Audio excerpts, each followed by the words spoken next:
Yeah, so this is the last time I'm filming this damn live. If it don't work this time, then I'm gonna leave the one that's like 4 minutes that cut smooth out while I was trying to say what was going on. Um, I'm gonna just leave that one up. So, nevertheless, once again, if you don't know exactly what happened in my last live, I feel like there's a piece of hair somewhere on me, and it's bothering my soul. It really is. Okay, so if you didn't hear about what I said in my last live, my video gonna be late, and yes, I did. Y'all see the tears. Y'all see my eyes all puffy and shit right here. Okay, cool. My video gonna be late because it's just been a crazy day, and so I don't foresee myself filming today, and I don't see it tomorrow because I'm not sending my baby to school. And Thursday I'm gonna be doing things so that I can take care of what I gotta take care of this weekend. So nevertheless, y'all did get a video this week. Check it if you haven't. So I still met my 1 week, my one video a week, goal.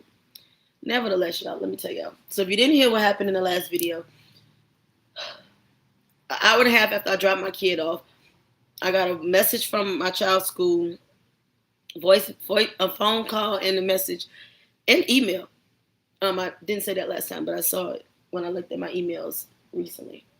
About an active shooter threat at her school. If you don't know, and I said it in the last video, I'm trying to just run through it because I don't want to keep rehearsing it. My child has a disability. She's in a wheelchair, and she's not able to walk. So that in itself was a lot. So when I get the call, I haul ass to her school, give myself the pep talk that whatever got to go down, got to go down. If you got to go there, you just got to go there. It's by any means necessary. You're going to protect. I'm not playing. So I caught y'all up. When we get there, I stayed out there for 2 hours. Well, hour and 45 minutes, 2 hours. Shit, by the time she came out, it was 2 hours. With no word, no nothing. Now, as I'm watching around, this motion going around, like there's the investigators, I guess detectives and police, and I get the protocol is that they have to remain still and everything like that. When we finally get a, excuse me, y'all. When we finally get an update, hold on, I was checking something better. When we finally get an update, they tell us that it was a kid that was at home that called and put it on social media. I don't know if I said that in my last one, and I don't know where else social media. I don't know, but that threatened to shoot up the school, the elementary and the middle, but obviously it didn't happen. And that everything, they was finishing up the investigation and they were taking school off of lockdown. And like I was saying in my last video, it was just, and here we go.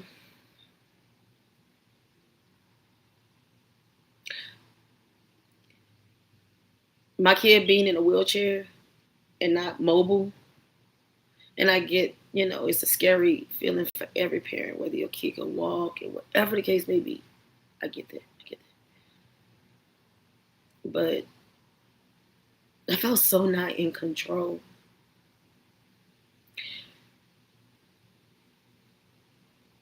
And having to depend, and maybe it's a trauma response from life. I don't know. I'm just going there. But I'm not really too good at depending upon people because people are very not dependable. So even in the smallest fraction. So my mind, I'm like, if it's a fight or flight situation and my baby can't make a break, she got to depend on somebody else.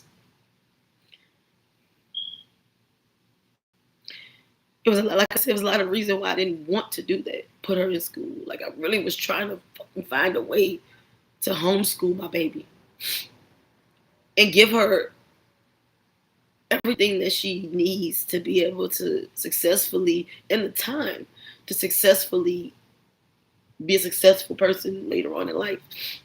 And I just knew that as much as I wanted to, I was not going to be able to. And so when I made the decision to send her to school, that was one of the things. And so for that to happen, even though it didn't go full throttle, thank God. But for that even to be a threat and an actual like legitimate threat, and to walk up and to see that, like, yeah, it fucked me up. It ruffled me for real. That's why I'm not sending her tomorrow. I'm gonna give them some time to figure that shit out. Cause so I'm gonna let y'all go. So I don't actually full on cry. But if you a parent, you can understand. If your parents have special needs or kids that's in a wheelchair. So but when my baby came out of school, she was like, hey, it's like she thought that everybody was there as like her what you call it, like the people that, like, her fan club, and she was a celebrity. She's like, hey, she hugging people, and that really like lightened the mood out there. So I'm grateful that Lo was able to lighten the mood, because all the parents went from like and like to like laughing and loving on Lo, and Lo doing what she do. So she did bring, and she was the first kid out. They must have knew. Let's bring the pink wheelchair, pink Cadillac. Come on, let's get her out. But that my kid bringing the joy into the atmosphere, because it was very thick.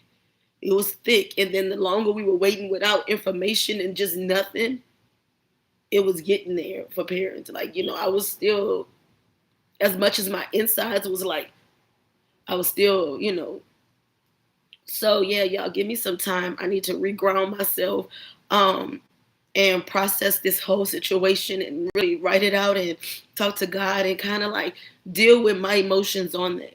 So if y'all don't get one this week, I will go live this weekend at some point, and I probably may go live. Y'all know I might pop in. I do that to kind of keep the rapport. Really on the cool. I'm gonna be honest with y'all. That really just took my whole little, and then like just like I said, the fact that it was a real situation. Yeah. So on that note, I'm about to go ahead and cook. My big girl, when she come home from band, she always hungry, so I'm gonna go knock that out. My mom and my grandma and my aunt, when I went over there after I got Lo, they was like, leave Lo here for a minute. We need Lo here. And I understood. Like, I understood. Like, the level of hug I gave my baby when I got out that wheelchair to put her in the car and kissed on her. It's like she just knew. She hugged me back, kissed, she said, "Aw," and then wiped my tear. And it's like, as a parent, that's like a worst fear. And then, like I said, I felt so out of control. Like, I couldn't mama bear like I wanted to mama bear. So, yeah, I'm gonna let y'all go. So I'll let y'all later. Bye, y'all.